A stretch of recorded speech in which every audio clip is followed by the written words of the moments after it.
How's it going, everyone? And welcome to a Yao Yao episode of Yao Yao Excuses on YaoYao.com with your favorite show host, Yao Yao. Why? And yeah. I guess. Yes. We're doing this apparently. Yes, apparently so. Yes, we're here to bring you the latest news, games, and commentary on the games industry for the week. Really, I thought we were With here all three just of to us, run we around weren't, to Xiao we Yao and weren't, throw radishes everywhere. I mean, we yes, weren't also that. actually going to have three people until about 10 minutes ago, but Yeah. apparently the politicos and ferns part of the world are very fickle about their schedules and can change them at the drop of a hat. So, Yes, and yeah. So yeah, work insists on happening and unfortunately very nearly dragged me out of the show today. But then last second changes and I'm here now. And knowing until my you luck, get a call. yeah, well, that'll be somebody else's problem for the time being. So Anyway. yay. We're all here for once, so you won't end up with 5 hours of RSDL and myself going on tangents. Hopefully. Hopefully. If Fern gets called away, well, no promises then. So, on this stream, there is a great Yao Yao venture that must be undertaken in order to actually ascend Yao Yao. Yes, I have never seen the Dendro hypothesis, and I presume Fern has not either. I have definitely not. I remember for one phase, it's very helpful to have a Dendro character. I do not know if it's immune to Dendro in the other phase, though, but we're about to Yao Yao out. Yep. Well, first of all, we have to figure out if there's a way to get there. Yeah, so, for Sumeru, where we have to go to find the Dendro hypothesis, because Dendro wasn't introduced until Sumeru, we have to first go there. And we have to go through the foresty section, which should be doable. I don't see anything that'll stop us from doing that. But, the great denizens of Sumeru built a wall and made the desert people pay for it. And I don't know if we can get through that wall. And the Dendro hypothesis is on the other side of the desert wall. Adventure. So this could turn out to be an adventure that ends rather poorly for our poor Yao-Yaos. Where we make it all the way. You can teleport straight to the desert, can't you? I don't know. I know that I had a teleport point out there. Oh yeah, yes. Oh look, that we're being attacked. That's fine. We got Yao. We do have yeah. I'm looking of the cross healing. I don't see any active points in the desert that are teleportable. Well, I don't know what caused me to get it, so... Yeah. So... Wasn't there some event or something or other that if you're active during that time, you just got the teleport point? Possible. It could be. I don't know how it works necessarily, so... we may just have to improv regardless. It's going to be more fun to walk our way there anyway, because Fern will get to see an early preview of all the Sumeru stuff, and so will Vol. I have a couple of random teleport points active in Fontaine, of all places. Yeah, we can't go backwards. Yeah. Nothing, I assume the desert's down that way, so yeah, nothing... Oh, hang on, what's that? That's one in Sumeru. What part of Sumeru? That narrow pass near with the statue in the middle of it. So it's realm of Farrakharet. That sounds deserty. It does sound deserty. Yeah, that's the one that I've got. Realm of Farrakharet and Sumeru. But we'll also be skipping half the adventure if we do that. So let's not. Yeah, let's just walk the old-fashioned way. Mm-hmm. Although Ari's gonna have to lead because I have never attempted to walk it that way. I went through the hole. I don't know if there's another way. Yeah, we'll be going to the hole and then going around the hole. Okay, I will finally get to see the fabled hole. No, you won't. If they let us in. Oh, they won't let us in the hole. We're gonna have to go around the hole. It's from the top. It's just a hole. You have to open the hole, and that requires doing a quest line. It's an It's open not even cast a mine. hole. You should have seen plenty of those. Oh my. Admittedly, yes. You see one giant hole, you've seen them all. The real question is, how are we gonna get on the other shore over there? That's Doggy paddle. we could, or we could just go around the Wangshu Inn and take the bridge. I mean, yeah, we could do that. That's probably the smartest Or we way. could go further north here in Island Hop. You don't want to do that. That'll put us really far away from where we want to go. Oh, okay. We won't go that way then. Anyway, if you'd like to get involved with the show, you can do so by sending us email noexcusesvtw@gmail.com. You can follow us on the Twitter at noexcusesvtw. Or you can join us in the Discord channel, which is the best place to talk to the show host and other listeners to the show. You can get there by clicking on the link provided in the show description underneath the show archive on YouTube. Yes, yes, indeed. Probably make that swim. Keep This one, trying well, we to already. pick flowers, and it's like, I can't pick this flower, and then I realize, oh, it's probably a whopper flower. If it has a talk to icon on it, it means it's a Whopper flower, and if you can't pick it in multiplayer, it's definitely a Whopper flower. Yeah, we can swim across here. And then swing down and find Ari, catch up to Ari. All right, I suppose we should jump into our weeks then and figure out what on earth we've been doing. You mean your month? Just about. I don't know what it is, but like, people have just decided that Sunday is the day not to make things overly busy, just to weigh things down with unnecessary crap. So yeah, they can do absolutely nothing all week, and yet sometimes it's just Sunday. Have some bullshit. Yeah. Anyway, Bernie, you are barely going to have enough stamina to make it to the river if you swim. I will have to activate Yayo powers. Don't think Yayo powers can save you. You lack faith in the Yayo powers. I do. Yayo Possibly for good reason. Yayo has no power herself. It's all in the Hellbeast, and the Hellbeast can't give you more stamina. Yeah, since Yogi appears to be a stuffed animal of some variety, it probably gets really heavy when it gets waterlogged. Doesn't it just drop to the bottom of the water anyway? Yeah, we used it to solve that puzzle last week. With the Yeah, that's right. Ridiculous. All right. Well, the biggest bit of nerdery this gap, I guess. I can't actually hurt this thing. Is been I watched the Fallout TV show because I love Fallout. I've heard wildly diverging opinions on this. Yeah. And I'm inclined to distrust anything that comes out of Amazon and the like, but I went in extremely skeptical because Amazon, we all saw what they did to Lord of the Rings.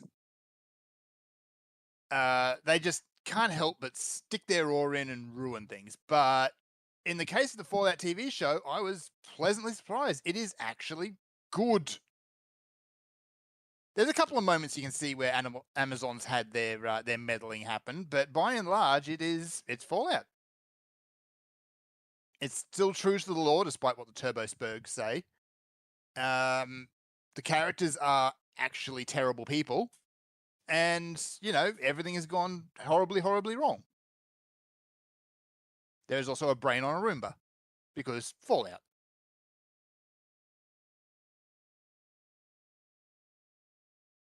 So yeah. Normally I just say like, oh, it's Amazon, and just immediately dismiss it. But I'm glad I gave this one a go. Yeah, I've heard a lot of people whinging about lore things that I don't understand because I'm really, really not a Fallout person. And I've also heard people say that they were surprised at how watchable it was. I've heard people say that it was mostly okay, but sort of doesn't make sense because everything is too lush and green to be a post-apocalypse. It's over 200 years after the bombs dropped. Of course, things are going to start being regrowing at this point. I mean, I don't know if that's necessarily true, depending on how much bomb got dropped. A lot of bomb got dropped, admittedly. But it's set on the West Coast, so back where Fallout 1 and 2 happened, and I guess to a lesser extent, New Vegas. So it's all around the Los Angeles area. Probably the only place in the world that has actually been improved in the apocalypse. I've had enough fighting this thing. Let's just leave. It's nearly down. The shield is nearly down. It'll die really quickly once the shield goes down. Once we can throw more hell beasts at it. Wait, oh, did it teleport away? Did it leash? It leashed. It leashed. After all that. Yeah. So, yeah, the Turbosbergs are basically complaining that the whole thing, because of a big event that happens towards the end, deletes Fallout New Vegas. It does not. And they are absolute idiots for saying so. Because they don't know how time works. I don't have anywhere near that degree of attachment to be upset about things that people say about Fallout. I have a PhD in wiki studies for a great many fandoms and franchises. Fallout is one of them. Yeah, Fallout ain't on that list. Yeah. So yeah, without spoiling things too much, the characters ultimately end up back at Shady Sands, which was basically one of the big settlements you go to in Fallout 1 and 2. Stuff has happened there, and there is a timeline that says that stuff happens during this thing. I don't want to spoil it, so yeah, if you do, go and watch it. But basically, people are saying that the timeline doesn't add up, and if events happen the way that the timeline says, which they didn't, then New Vegas couldn't possibly have happened, because the NCR was still there. But by and large, I just kind of put it down to them wanting to tell a whole lot of more stories than they really had time to. Like, there's a few big plot holes. Like, you have the Raider, the main Raider villain, is apparently pre-war. She's been around for 200 odd years, but it never actually explains how. Magic, yeah. Magic radiation powers. Well, radiation powers turns you into a walking corpse, essentially, a ghoul.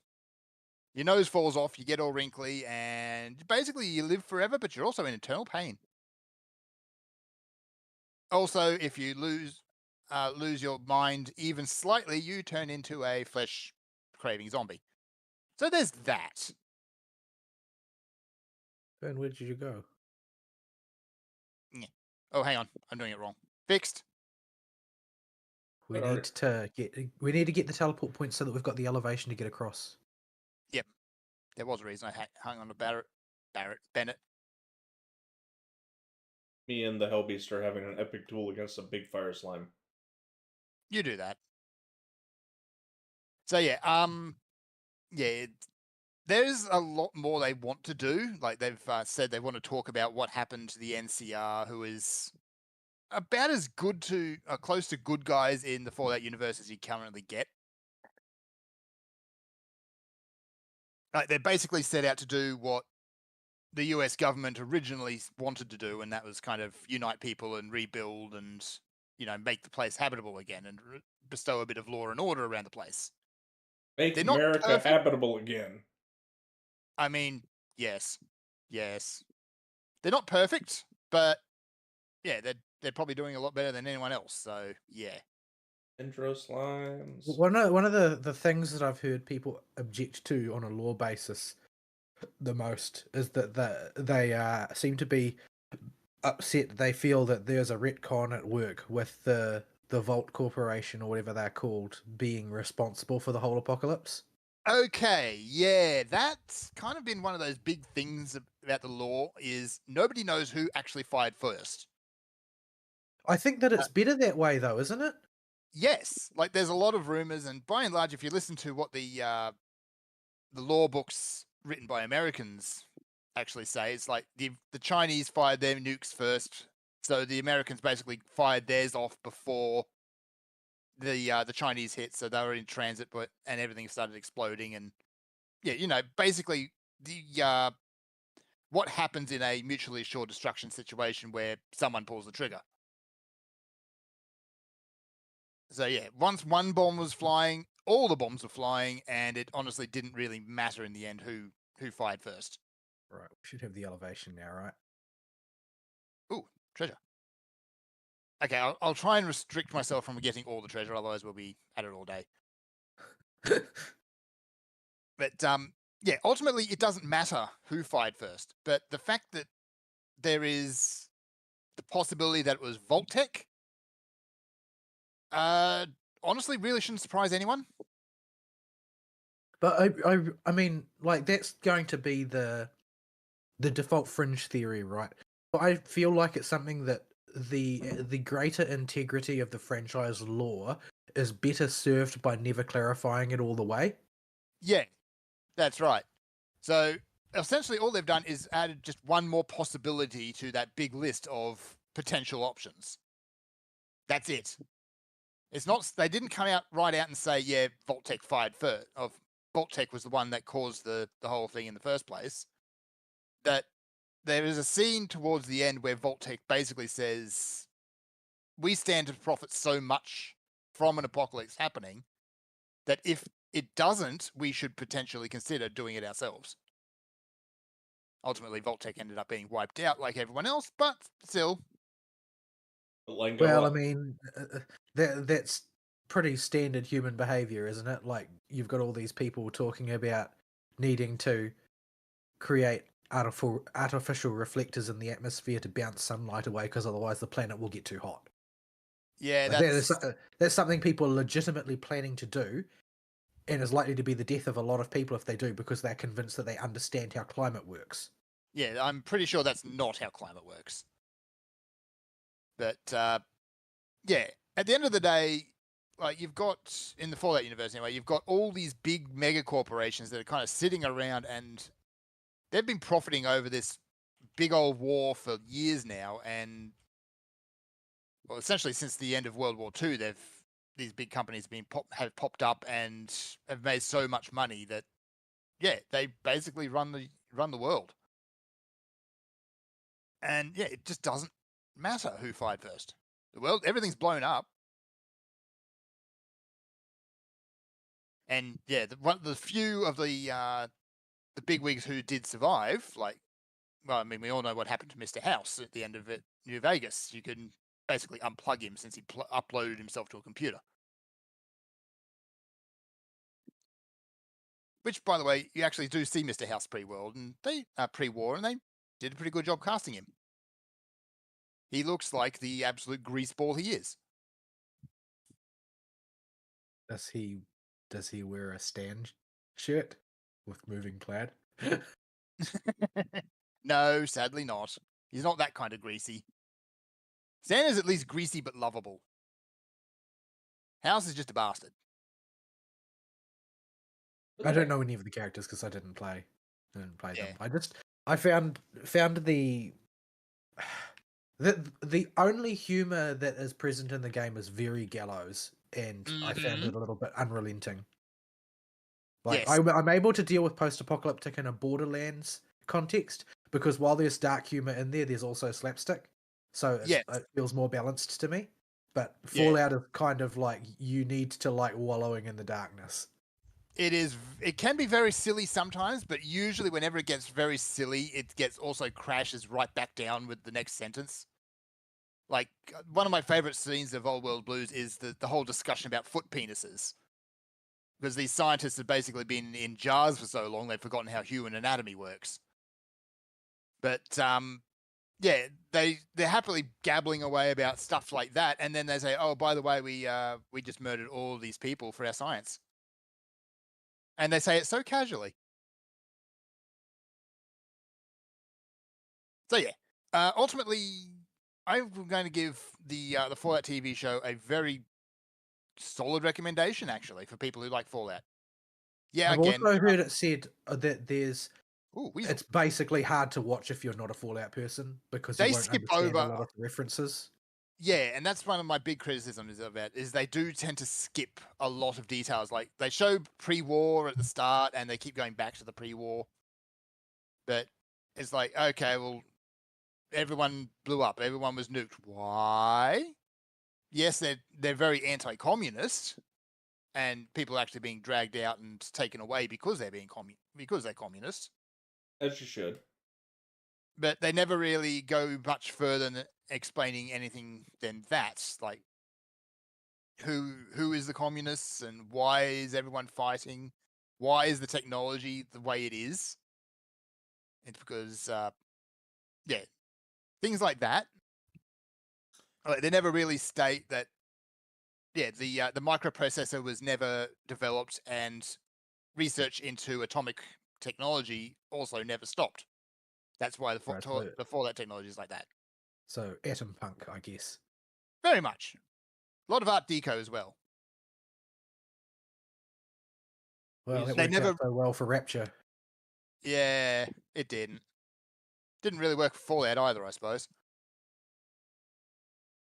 They never explain who the Brotherhood of Steel are, what their goals are, and even like the fact that they are bastards. By the They way, we're kind- we're doing this adventure without a map, so we're going to get lost.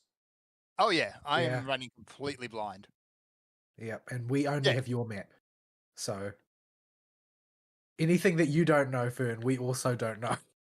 Yeah. Yeah, So this is going to be interesting. we are going with Ari's navigation based on landmarks and memory.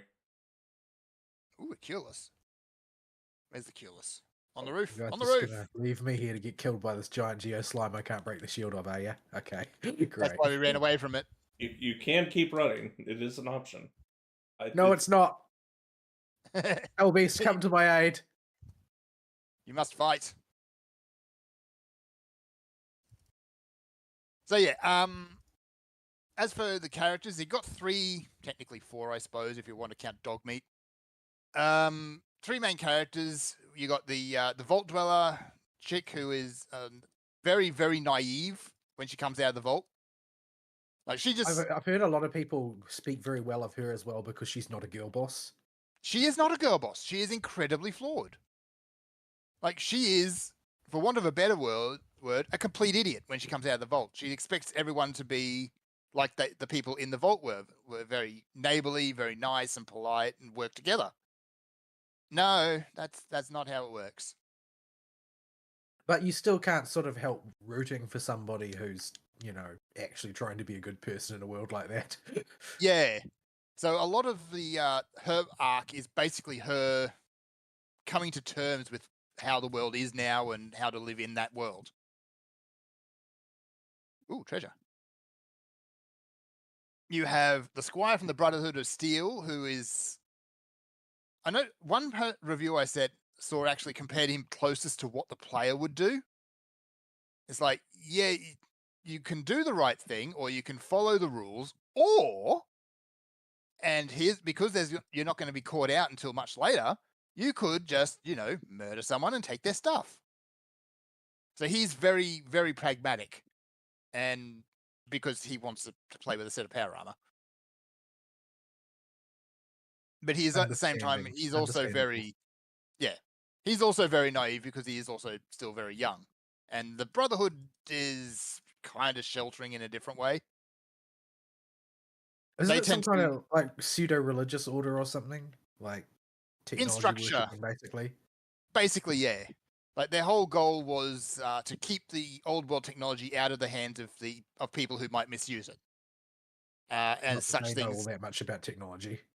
Yeah, but as things go, that very quickly devolved into the people who don't know how or will misuse the technology is everyone except us.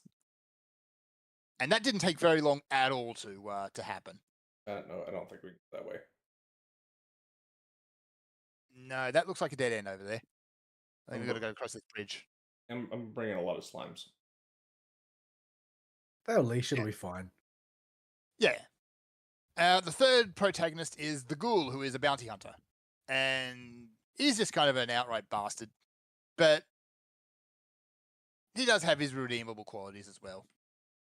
Isn't he like basically a storytelling mechanic because he knows what's been happening over the past X years? Yes, and also no, because while he does know everything that's been happening, he doesn't actually share a whole lot of it. But isn't it like flashback based or something? I don't know. I'm Yes. just going by like the bits that I've seen people mention about the show. I haven't watched it myself. The show kind of draws out as to who the Ghoul is, but I mean, the cast list kind of ruins that. So yeah, he's pre-war. He's an actor who ultimately played part of Vault Boy for a lot of the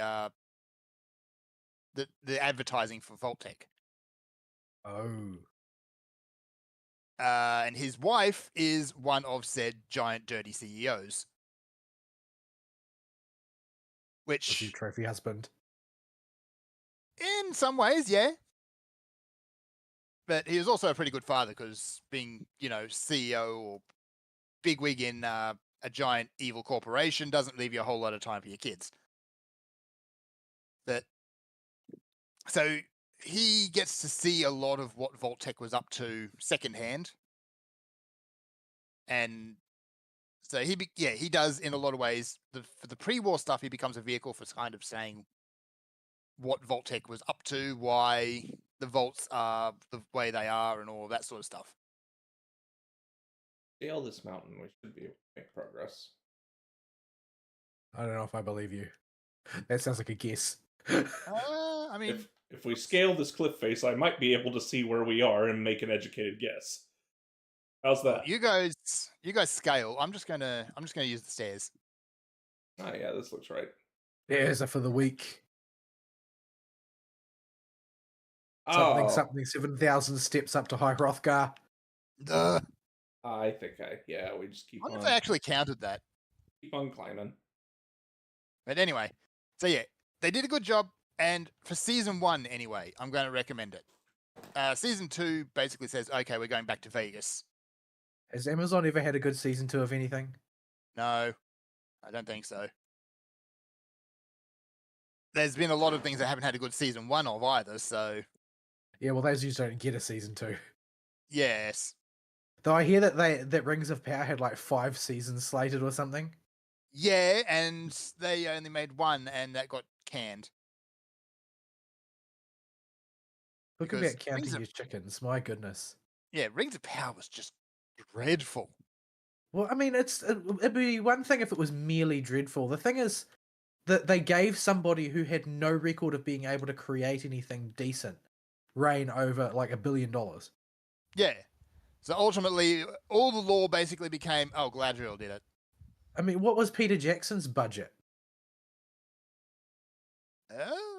Yeah, okay. It wasn't $1 billion. It wasn't $1 billion, but he had a decent budget for the day, but it wasn't earth-shattering. It was like, it was probably like a $250 million tops for all 3 or something like that. Yeah. It won't have been all that much. For the day, it was a lot, and he did a lot with that. I can see the hole. You can see the Really? hole? I'm still scaling. I haven't made it to the top yet. This mountain is really high. I'm following stairs, and I don't know where I'm going. Oh, hang on. There's a teleporter back over there I need to go get. How do I get over there? That way? That way. So yeah. Fallout, if they do get season 2, which they probably will, because the whole thing has been very well received, except by, Turbo Spurgs, who haven't watched the show, they're just spurging. Then yeah, they will potentially have to deal with the possibility of one of the protagonists still hanging around. In the extremely limited defense that I'm willing to give to the Turbo Spurgs, to some extent, they've sort of been conditioned to react badly to this kind of thing at this point. Yeah. And it's not just Amazon, it's just game adaptations as a whole. You don't get good ones very often. Oh, you guys kept on scaling. What compass direction is the hole in from where I'm standing? South. Southwest. You know your left and right? Yeah, I had to make an L with my thumb, but I think it's south left. Oh, hang on. No wonder that's looking so weird. That teleporter is up on a floating rock. Yeah, you can't get up there. I can't get up there. Okay. There's story quests involved. Shit. Yeah. So yeah, I'm not sure how they'd actually handle it, because once you start securing down what the players have done, you kind of start running into the people just not investing in it so much because they think, oh, hang on, I didn't see that ending or whatever. But we'll see. Also, the fact that Bethesda games have protagonists that tend to be forces of nature in their own right. Okay. Move south left. South left. That is a direction. Allegedly. I flew sort of roughly in the direction of the vault thing, Yeah, I see it. the shrine. I think we need to go a little more south than left, but we will head south left and we will get somewhere eventually. Well, the shrine was an easy target for me to spot, so I did the shrine. And there's a chest right next to the shrine, as well as, of course, a chest in the shrine. I don't know whether Fern's got access to the. And Abyss Mages, No. which are definitely going to be the bane of the triple Yao team. Yes. There, we'll see. Other nerdery I did, not a whole lot. I've still been chipping away at Dragon's Dogma 2. I figured out what I was doing with the Trickster and actually managed to make that work. I still dropped at the moment I could though, but still. Basically, you'd look at the thing and it's like you're using a sensor as a weapon. You're dressed up as some sort of Catholic bishop / carpet salesman in cloth armor, and you fight things with smoke. What part about that setup says this character is a tank? But it is a tank. And if you play it like a tank, you will have a much better time. Instead of playing it like the support that you think it might be. I don't know why you would pick your main character as support in that game anyway. That seems like asking for trouble. It doesn't have any multiplayer, does it? No. Nope. And you are Not lucky as much. dense as osmium or whatever. Yeah. Yeah, they're not as bad as they were in DD1. They still have their moments though. But they also need to shut the hell up. Okay, Fern. And they just don't. Try and glide around the Rocky Boys, or we're gonna be here a while. The Rolly Rocky Boys? Yeah, we don't want to fight them with Yao-Yaos. We could, and we would probably win, but it would take forever. It would take a Before while. the end of the show.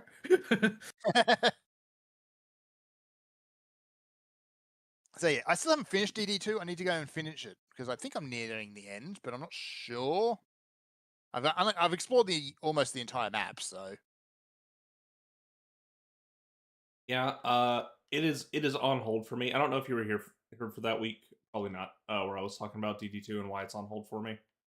yeah, I think I missed that.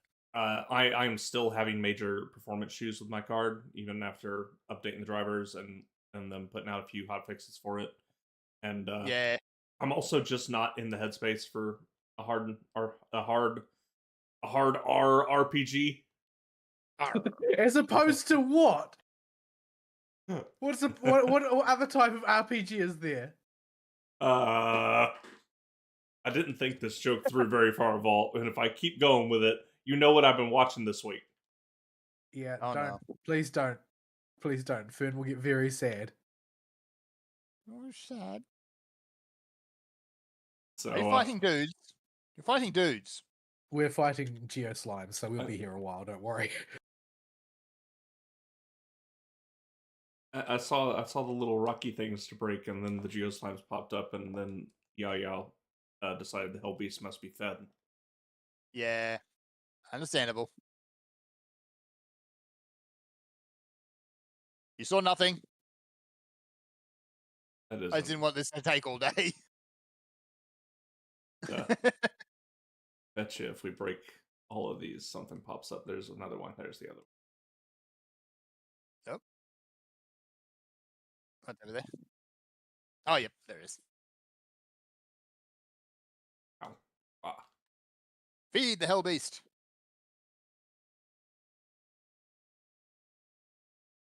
Whee! We've got so much cross healing, we're basically immortal. He's all standing in the fire. Yeah. Yao. Yeah. Yeah, I'll get back to it. I've been fading off it a little bit. Not because it's a bad game. It's just, just haven't really been in the mood for it, I guess. When I say a hard R RPG, I'm thinking of an RPG that requires a whole lot of dedicated focus for the story. It's not just RPG mechanics. It's got that type of RPG world immersion and storytelling, something that requires 100% of your focus. And I just have not had the gas in me to do that. Yeah, it's fine. And admittedly, the game's set up that you can spend an awful lot of time just faffing about, walking backwards and forwards. Aha. This is the border of Sumeru. The rocks look greener. They do. We should be right on the border of the hole. If we are careful, we can swim around it and hop over this cliff and be right in Sumeru. There's a Dendro slime. Yeah, we're not going to fight that. Now that will take all day. Yeah. So yeah, just trying to think, is there anything else? I tried to reinstall Fallout New Vegas just to have a bit of a nostalgia trip, but if you put that against a modern AMD card, it tends to scream and catch fire. So yeah. It's to make you feel really old. Fallout New Vegas is a 14-year-old game now. No, it isn't. I'm also salty because I had to put research a new GPU for my parents. Oh no! And I can buy a 7000 series GPU for a third of the cost I bought my 6700 for, and I am really salty about that. Well, I mean, that's inevitable that's going to happen, but if it makes you feel any better, it's not any better. Like, there's been no meaningful advance in terms of like technology in the past generation. Like what you purchase in terms of power per dollar is the same as what you purchased the last generation. Yeah, they're a bit more power or energy efficient, I think, and that's the biggest change. So yeah, if you actually look now, for AMD, the 6000 series and the 7000 series are roughly equivalent in price. The same is also true for Nvidia. Oh, I know exactly where we are. That's a big ass canyon covered by mushrooms. I know exactly where we are now. At least Fern will be able to get all of the teleport points. I don't have them. I'm going to have to do the walk again. Ugh. Ooh, there's a shiny thing on the cliff. Is that a shiny thing I should be collecting? Okay. I did not do Dendroculus marking, and I really, really, really wish I did.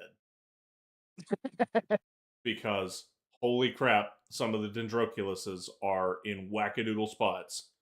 And if you're not keeping track of them as you get them, you're gonna lose them. So Noted. I would advise, if you're going to mark a particular type of culus, mark the Dendroculus as you get them, and until then, don't pick up a single one. Okay. Oh, hang on. Tutorial link. If you have no intention of ever attempting to collect them all, then I guess you don't need to care. But if you have even the slightest intention of collecting all the Dendroculuses, use an interactive map, because you'll regret it if you don't. You'll spend too much time revisiting old things.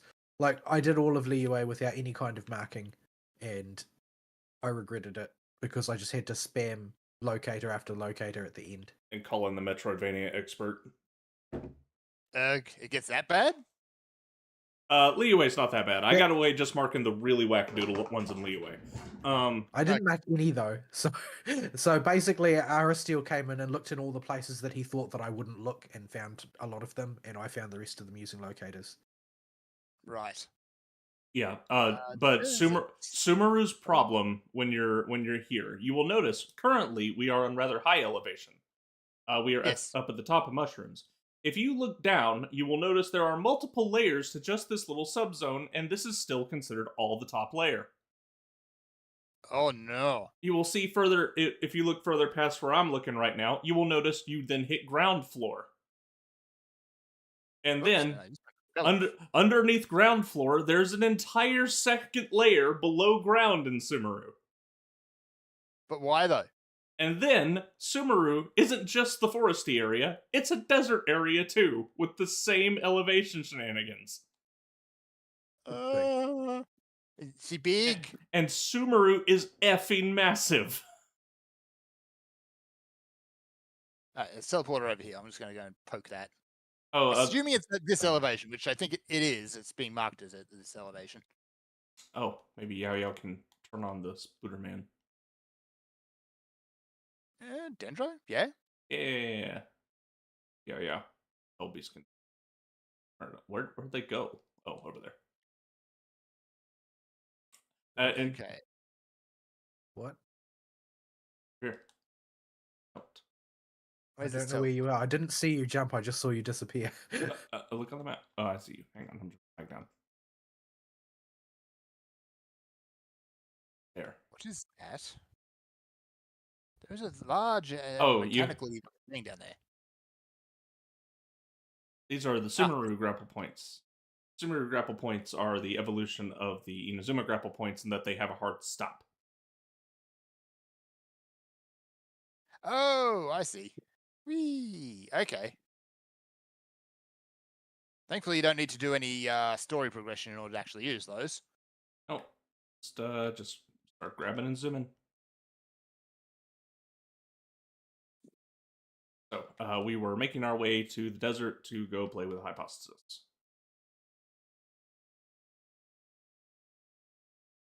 There's also a flying potato here. Yes. Let's see. Okay. I think I know how to get where we need to go. Okay, onward. I'll wait for you on top of this mushroom so we can reconvene and not get lost. All right. I'll stop playing with these slimes then. I'm near the Statue of the Seven that you can't unlock because we're in multiplayer. Oh, also, if you see little yellow flowers that are glowing out of the walls, those are stamina refill flowers that will refill your stamina as you're climbing. So useful. Yeah, Sumeru is where they figured out quality of life is a necessity. Yeah, okay. They did not figure this out in Inazuma or in Liyue. Oh, they probably forgot about half of it? Oh no, they didn't figure it out until Sumeru. Sumeru is much later. Oh, right.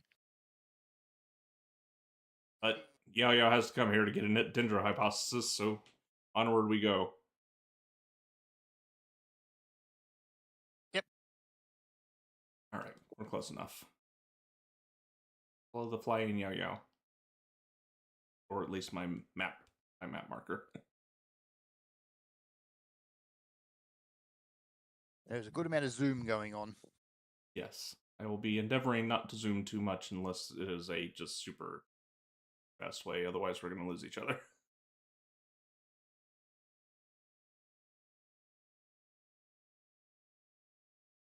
Alright. So I'm going to leave my weeks at that. It's been a crazy old time.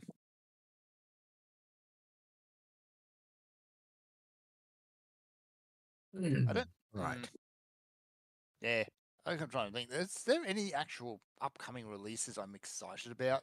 And I don't think there is. Except Final Fantasy. Yeah. Yeah, we sort of in the doldrums right now, man. But I don't really feel too badly about it. I don't have the time to take on any big projects. And despite every part of my sort of intellectual capacity telling me that there's no percentage in starting attempting to do Grand Blue Relink, I still kind of want to. Yeah. I mean, it's a good time to go back through your backlog at the moment because there's not a whole lot coming out, and there's a bunch of stuff that's coming out that it just should not be buying. It's just not worth your time, honestly, in most cases. So yeah, go back. Time to go back and look and see what we've missed. I don't have time. Yeah. Can I unlock these myself? I'm able to, or only Fern can? I think only Maybe. Fern can. Yeah. I really wanted Skull and Bones to be good. Well, it said teleport waypoint unlocked on my screen. When Maybe you Fern still got it there. tapped it. It set it for me too, but I've already unlocked it. You already got it. So okay. Yeah, I wanted Skull and Bones to be good because I wanted a good pirate RPG. Was I surprised when it turned out to be an absolute shit show? Go fly over Tainari's house.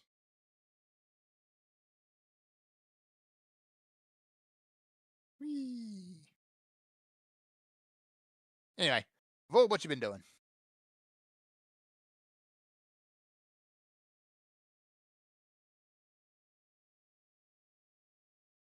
I don't know what he's been doing. Yeah. I've had a busy week.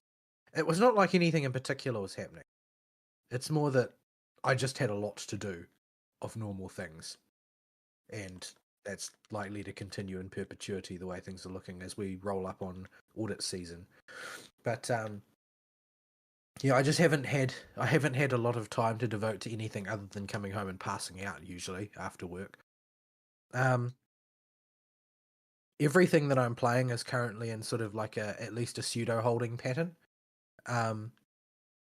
So Blue Archive is basically, they're not doing any events this week. This is sort of like a break week for people to get caught up on things like progressing a little bit through the main missions and that. So I've done a little bit of that. I'm still like miles away from the frontier. Like I'm still like 2 or 3 ranks of gear below the current ones. But I made a little bit of progress on that when I've had time and so on. But I haven't spent a lot of time focusing on it. The Star Rail is also sort of, it's not a holding pattern really because I'm advancing characters, but there's a lot to be done in that regard because my account is not well developed compared to a lot of other people who are playing the game. So yeah, there's quite a bit to be done there. Aventurine came out this week and lots of people are hyped for him, rolling on him, trying to get more Aventurine. But I've got... He's basically, in a lot of ways, you could conceptualize him as a better Jeopard because he does similar things. Doesn't have the sort of crowd control that Jeopard has, or at least not in the same kind of way. But ultimately, the goal is the same, and I would say that he's better generally because his ability to just stack durability on your party is higher.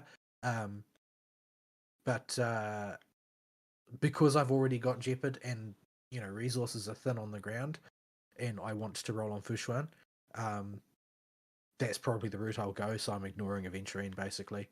Aventurine is being paired with another Qingniu banner, who is. It's not really right to say that she's redundant because I have because I've got Acheron, but she's redundant because I have Acheron and Black Swan, would be more accurate. So essentially I've got 2 carries. Well, I've got a carry and a hyper carry. And Jinglu is a hyper carry. So I think that it's also likely that Jinglu is sort of reaching, not the end of her useful life, but sort of like the end of being a fulcrum of the hyper carry meta. Or even the carry meta. Like, it's not that unusual to pair her up with, say, you could pair her up with Blade, for instance. But I don't think that that's what they're going to support going forward because she's been an integral part of the meta for some time, and it's not in the business interests of a gacha company to perpetuate the same meta for an extended period of time. They're going to change things up, create new teams and new archetypes so that people have something else to pull for. So yeah, I expect that since Jingyu is sort of like the last major meta before Black Swan and before Acheron, she's going to sort of start to gradually see rotation out. So I didn't really want to roll for her either. I think that I'm pretty much locked on to attempting to get Fushuan, which will give me a second support, not support, like sustain. That's not shield focused, but rather pure defense focused. So Fushuan is sort of good for fights where you need to dramatically slow down the quantity of incoming damage. And shielding sustains are better for when all of the damage is AoE, or the damage will one-shot your characters. So basically, because shielding is an effective hit points style of scaling, and effective hit points is largely good for big burst and AoE, because the Fushuan's method of dealing with tanking is to redirect portions of damage from other characters to herself, and then basically use her massive tank hit points to ameliorate the effect on your party as a whole. So it's extremely effective in very conventional scenarios, basically, and significantly less effective in edge case scenarios. Whereas the reverse is sort of true for shielding, where shielding is going to only be okay when you're taking like large boss bursts to single characters, because it's just going to chunk the shield and then start chewing into your health. And if it hits the same character a couple of times, you're going to be back where you started eventually. So the effect is sort of limited. Mm-hmm. Whereas in Fushuan, it basically turns spike damage into not really spiky at all. It's provided that it's not capable of killing you outright. What is that? If you threw Dendro at those little cube-looking things, then it lifts up in the air and little grab stuff out from under it.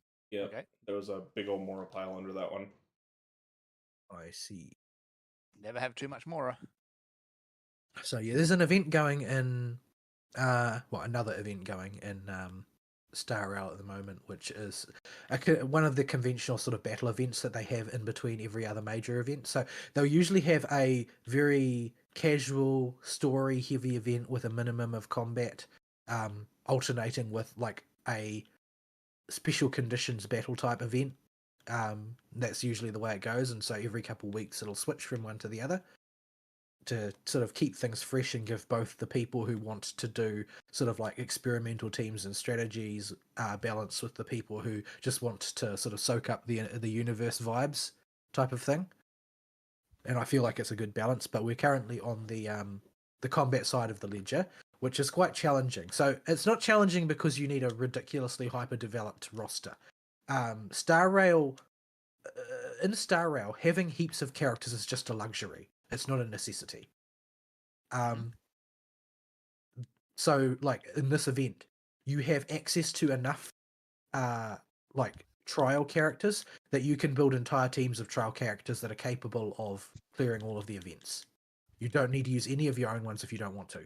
If your own ones are developed and good, you can use your own ones in place of the trial ones. So basically, it's the best of every world. The only people who are upset about this are elitists who spent lots of money pulling heaps of characters. And, I mean, who cares what they want? I'm not even sure elitists covers them. They're like turbo whales with more money than sense. Well, I said elitists, I didn't say elites. There is a difference. They just think of themselves as better, that's all.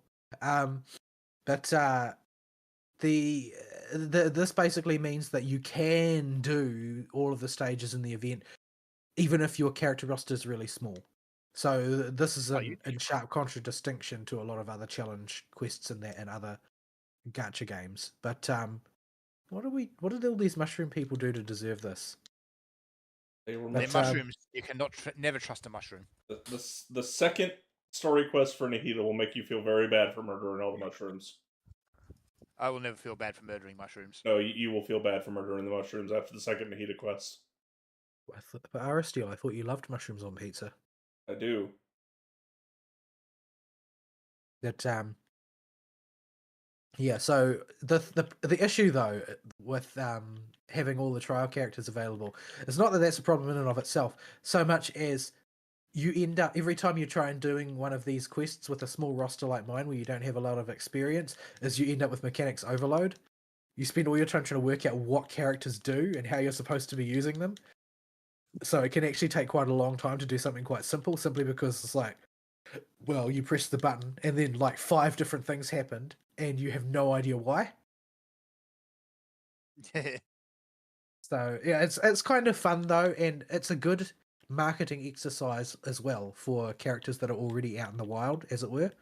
Um, it's just one of the many reasons why I say that the Star Rail team are absolute masters at marketing. Even their in-game events get you to play, other characters, older characters that otherwise there's no longer any hype for. So you get to spend some time using them to clear challenges, like a well-developed version of that character, not a maxed one, but a well-developed one. And so you'll get a sort of a taste of how these characters play out in practice, and you get to spend some time using them and seeing all the big numbers shoot up and so on. It's a really, really good way of selling a character who the hype has died down on. Go around So- this area, or do we go through? I think we You know where you're going. we are at the border between the desert and the desert and the forest. However, there's one small section that acts as an in-between area that's only like a circular area at one part of it. And if we accidentally jump off into that part of it, we're gonna have a real bad time because we have a max HP reduction. So I'm trying to avoid that particular section. Ah, here we go. This is it. How are we headed to the valley or the sea? The valley, all the way far south in the valley. Aha! You made it through the wall. Is it- Giant tumbleweed. Yeah, if you whack them, they give you stuff sometimes. Good luck hitting them. Tumbleweeds. Ugh. Yes, we actually do get tumbleweeds where I live, and they are the absolute worst. We used to get them, and then people moved in, and there wasn't enough nature for them to form anymore. It's too humid here for tumbleweeds. Yeah. They tumble because they got to spread their seeds everywhere, and they love to spread their seeds. Nothing dries out here. Ever. It's Zoomy time. Yeah, the desert's so stonking huge. Zoomies are probably a good idea. There's a tumbleweed. But yeah, so what the heck is that? An Agelina nut. Oh. We need They're- arrow to do this. They're a pain in the butt, is what they Wait, are. what? How is the Hellbeast throwing a radish in a circle? Drifting in the wind, achievement completed. Black magic. I'm going to just put it down as black magic. Because, Hellbeast. Yeah, so I haven't spent that much time playing Star Rail, but it's quite friendly to that in as much as that goes. I've basically just been farming heaps of mats to build up Jeopard because I need But I mean, I needed another sustain, and Serethus sold me on Jeopard as being the poor man's solution to a lot of problems in Swarm Disaster and Golden Gears. And frankly, I have no solution to Swarm Disaster and Golden Gears right now. My current team is underdeveloped and fragile. But I have gotten Acheron to the point where she's at sort of like first pass finish, which is what I'm calling the situation where you've got all of the artifacts, or relics in this case. I can't remember which one is called artifacts and which one is called relics. I don't remember. There are artifacts here, I think. Okay, so the relics in Star Rail. Yes. I've got all the relics with the right, or if not the right, at least a decent primary stat, and at plus 15, and I've got all the traces completed. And that's basically where I'm aiming for. I'm aiming to get like 8 or 9 characters to there before engaging with the relic grind proper. The that's how you're walking into stage of the game. But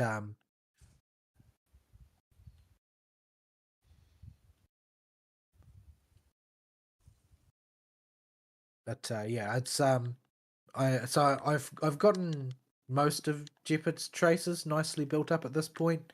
Haven't decided exactly how I'm going to put the teams together, but yeah, after Jeopard, I'll probably work on other sustains and supports, and well, actually, I'll probably finish Black Swan first, so I've got at least one carry on each team that is completely maxed out, and then I'll want like one sustain on each team that is maxed out, and then I'll work on maxing out the supports. Then Oh. maybe when I rank up my world level again, I'll be able to continue one-shotting things with your Black Swan. Well, Black Swan's not really much of a. Her focus isn't really one-shotting things. She's more of a snowballing character. If you used my Acheron, you'd probably see more one-shots. No, like Black Swan's normal blast attack one-shot stuff at my world level. Well, I mean, she would. She's level 80, but she's not my most built character. Acheron is.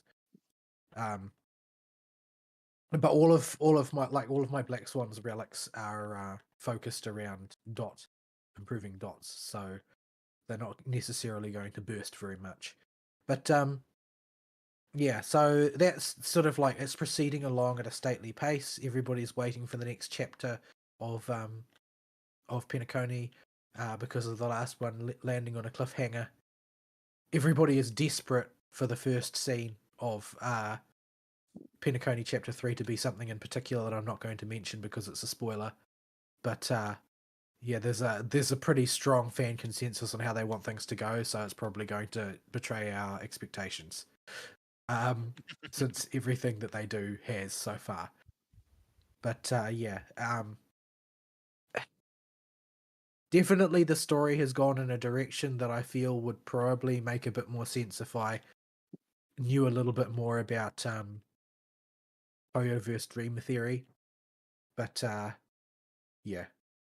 Anyway. Genshin, I haven't done much to advance Genshin. I've just basically sort of been tooling around, gradually making progress a little bit here, a little bit there when I've got time. I unlocked the boss that allows me to improve Yunjin's ascension, so that's gradually started to work. She's no longer stuck in the party at level 40 the way she was. What is this lump in the ground? I think you need arrow This, past those. yeah, that is why I got Furzon leveled up to level 70. Just so I could save me. Oh, what'd you guys make friends with? We are 11 quickening. times. Yes. We are now a quicken team with the assistance of the enemy. Yes.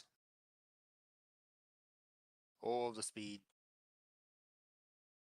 Fern needs to pull for Yaimiko for the to have her as setup for the AO team. You can use Fischl. Could use Fischl. Yeah, I got Fischl and I've got Lucy. Lisa? Lisa, sorry, not Lucy. Lucy is the highly sus VTuber. Yeah. She's she hasn't got any less sus. But yeah, so in Genshin I haven't done that much. I'm gradually building up the necessary energy to face the reality that is the whole. But yeah, I don't know how much patience I've got with it. I'll probably deal with the whole in a similar way that I dealt with in Kanomiya, which is to do the absolute minimum and get out, and come back at a later juncture when my objective is to kill time rather than to advance story.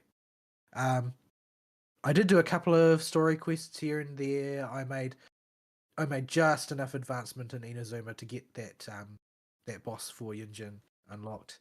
And that whole story quest to get that island unlocked is so wordy. Oh, nothing much really happens though. Yeah, nothing happens, but they won't shut up. That's the only thing I remember about that quest. So yeah, I did that. On the other stuff I did is I did Albedo's quest, which is I got sent back to hell, or rather, the whatever it is, the sixth circle of hell, Cocytus. Dragon Spine, in other words. I got sent to Dragon Spine and was rustled about that, and spent a great deal of time running around in Dragon Spine, doing not very much of note, which appears to be what Albedo's quest is. It certainly has the vibe of an early character quest. I like how they use it Not- to hint that something may be up with the Traveler, and then they just never bring it up again.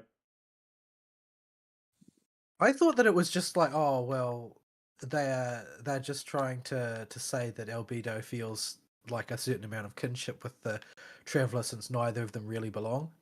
Yeah.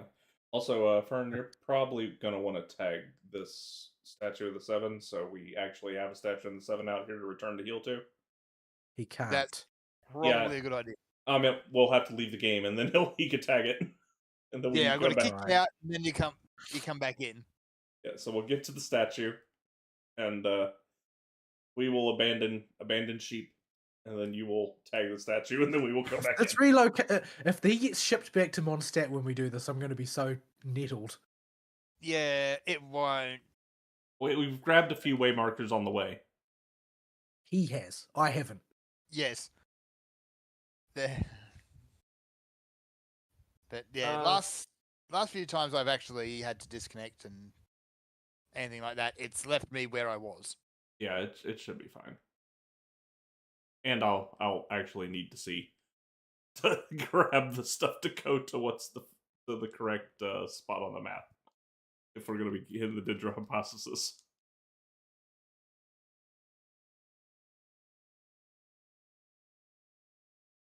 But yeah, so I did Albedo's one, and I also did Tartaglia, which was something else.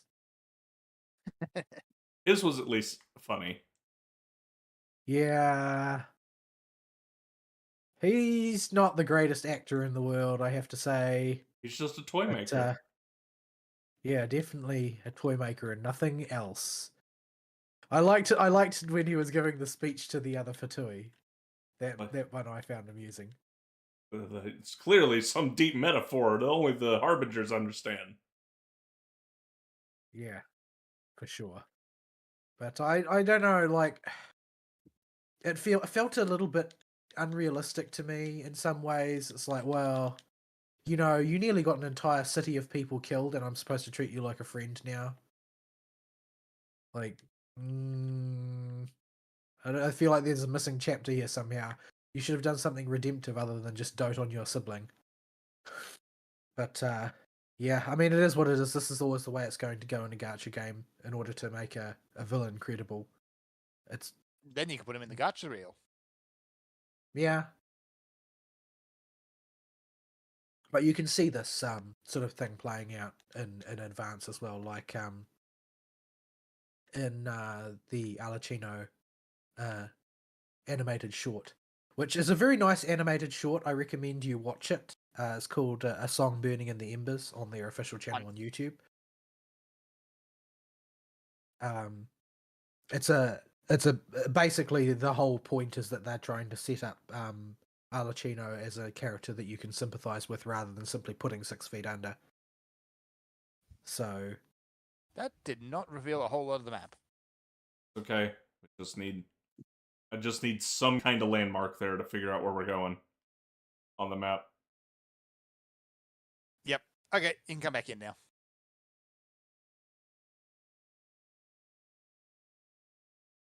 But yeah. Anyway, it was reasonably entertaining. I don't understand how Tartaglia works, so I ended up taking an awful lot of damage in the process. But yeah, we got there in the end. I feel like they've got the right level of challenge, those things, and that is to say, they're not really challenging at all, but you also can't sleep through them. That's kind of what I want out of my story quests.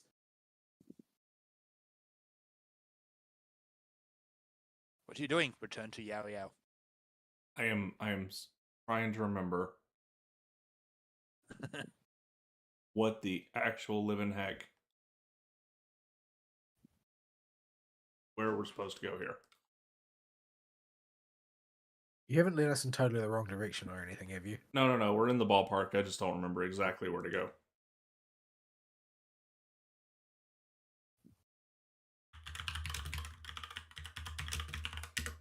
Yeah, so it looks like there's significant amounts of down over there.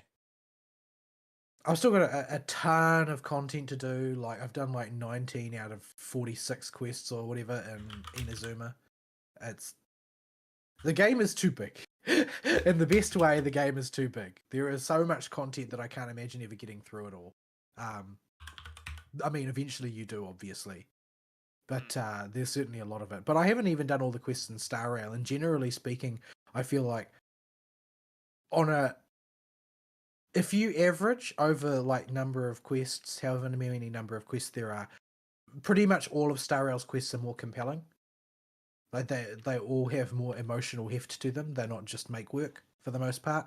And occasionally you'll get really blindsided by what looks like a totally normal world quest, and it will actually be really freaking heavy.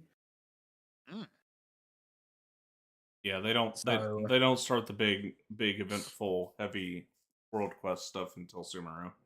And oh boy, does it keep going. They love their long quest chains over here. So yes, it's certainly been a very big thing in Penacony as well. And generally speaking, there are lots of very major important side events in that. Like, I think the one that still stands out the most in my mind is probably the ghost hunting on the Shanzhou Lofu. Like that was just a really, really great series of quests, and like none of it is very serious. Like that's the sort of like the opposite of a serious storyline. I mean, there are serious things in some ways, and for certain characters on a personal level, there are things that are very important. But mostly, it's quite light-hearted. I don't think Aristeele will enjoy it simply because it has a lot of Guinaifen in it, and he will just think about Kiara. So. But I really enjoyed that particular quest. I enjoyed making the cake cats as well in Crown of the Mundane and Divine. But that's a bit more of a disjointed quest since it was clearly designed to be sort of like this Trailblaze Continuance quest is basically jointly the Ruan Mei quest and the Dr. Ratio quest.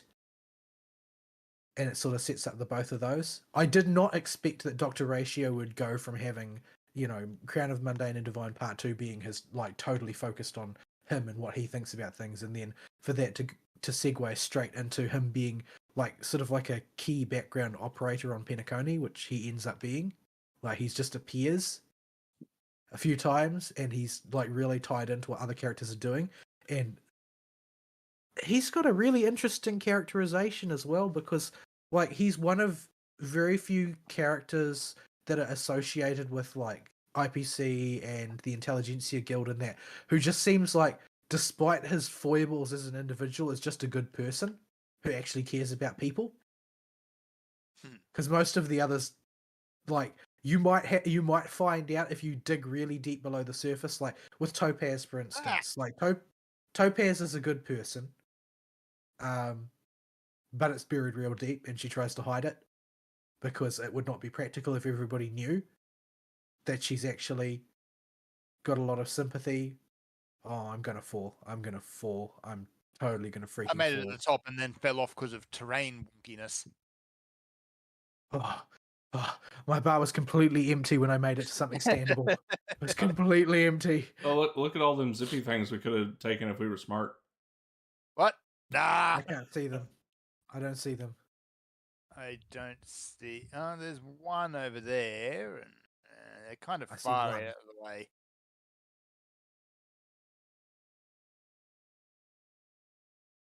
Well, I could have gone around, maybe. You're the navigator, Aristeele. I'm going to blame you for this. I was trying to get to this teleport point in particular up here because we're pretty close now. Lucky for some who can get telepoints in here. Yes. But yeah, so yeah, I am like I'm sort of experiencing Genshin and Star Rail in two different ways. Genshin, I've got infinity content because I'm playing catch up, and Star Rail, it's like, well, I'm at the forefront of the story and I'm waiting for the next chapter with bated breath. So it's sort of nice not to be doing that for every game at once, kind of thing. I mean, the waiting periods are what really fatigues people on games. Like, from what people say, they are really feeling a content drought from the end of Fontaine to now in Genshin. People are really sort of like eager for more content, and I mean they're going to get it. That's going to come out shortly, but yeah, it remains to be seen what it's like. But they've got a lot to live up to now because people have been doing, a lot of that same community have been playing Penacony for the past month, and they're going to have to do at least that well. They know what they could have. Yeah. Vern, how are you above us in elevation? I don't know. Did you fall down, or did you just not hit the zippy? We're standing on the teleport point, waiting for you to come get it. Well, I'm going to keep going up then. Oh, no, come get. Wrong No, direction. you're gonna miss the teleport point if you do that. That is how that works. You're I got lied to by a zippy. You're gonna come get the teleport point so I can continue our adventure to the hypothesis, which should be we went a little too far south, but not by much. The zippy, it lied. Alright, where are you? Oh, there you are. Whee! I think not this point, but the next teleport point will be the one closest to the hypothesis. Should be this in the way. So, I haven't really picked up any new anime this season. I mean, there's a few that I'm like, oh yeah, I might watch that, and then I'm like, yeah, but seasonal anime, Yeah, I'm kind of So a couple I'm of seasons behind at this point, but like, I just can't bring myself to watch anything. Like, as much as I enjoyed Slime Time, I just don't think I want another season. Yeah, like I'm sort of interested in it, but I know the story going forward because I have the books. Yeah. But if you are already fatigued from it, based on what I know from the story that's liable to be happening over the next X episodes, it will not help. Because it is going to be in sort of like goof off period for a while before things get serious again. Well, there's a little interlude of action because Hinata's going to get involved, and so will all her lackeys, and there'll be a certain amount of them getting teabagged by Rimuru in various ways. But generally speaking, we're headed for peace and quiet, which is exactly where Rimuru wants to go. So yes, yeah, it's one of those series I think that you kind of need to have a bit of momentum when watching it. If you stop watching it for a while, it's going to be really hard to keep going again. It does, in my experience, lend itself better to marathoning. Okay, yeah, this is where we need to go. All right, you're not lost. Yeah, you're definitely not lost. This is definitely the teleport point. Yeah, this is it. We found it. Yay! Zoom. Oh, Fern found the Zoomy. But yeah, I'm only one I've really picked up this season is Blue Archive, and that's because I'm into Blue Archive. All right, but, try to follow my route for the Zoomies because you'll be doing this Zoomy route a lot. Directly below us, front of the cave, in the cave, in the cave, in the cave. Fly. This is all fairly late enough.